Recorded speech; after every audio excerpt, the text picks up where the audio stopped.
Au Tchad, à quelques jours de l'élection présidentielle, l'opposition se mobilise.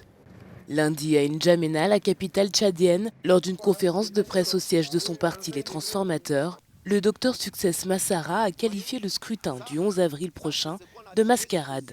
Il en a profité pour présenter à la presse les restes de munitions qui ont été tirés par la police dans le siège du parti.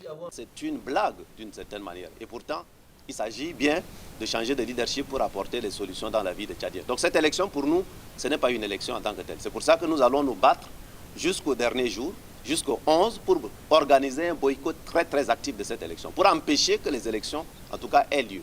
Et si d'aventure, il forçait ce sixième mandat dont le peuple ne veut pas, eh bien, tout le monde aura été pris à témoin.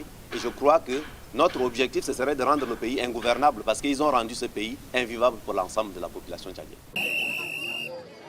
Mais le candidat d'en face ne l'entend pas de cette oreille. D'ailleurs, les appels à un report ou à une annulation de l'élection ont jusqu'ici été ignorés par le pouvoir.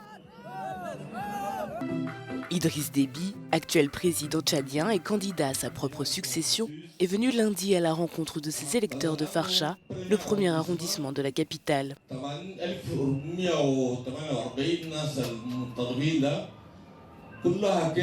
S'exprimant à la foule en arabe, il a appelé les électeurs à voter pour lui pour obtenir une victoire par chaos le soir du 11 avril.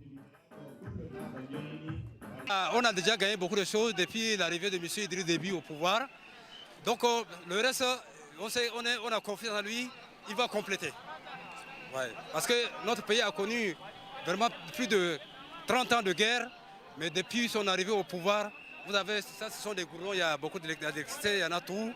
Donc il a fait les 80%, donc il ne lui reste que 20%. On sait que pendant les 6 années qui vont arriver, il va accomplir le reste. Le dernier meeting du candidat Idriss Déby aura lieu le 9 avril prochain. C'est dans une ambiance surchauffée que s'achève ici à Farsha, dans l'arrondissement de N'Djamena 1er, le meeting du candidat Idriss Déby Itno qui a appelé à un chaos au soir du 11 avril prochain, tandis que Success Massara de l'opposition, quant à lui, réitère et maintient son mot de blocage des élections à venir. Depuis N'Djamena pour Africa News Télévision, je suis Joël Honoré, envoyé spécial.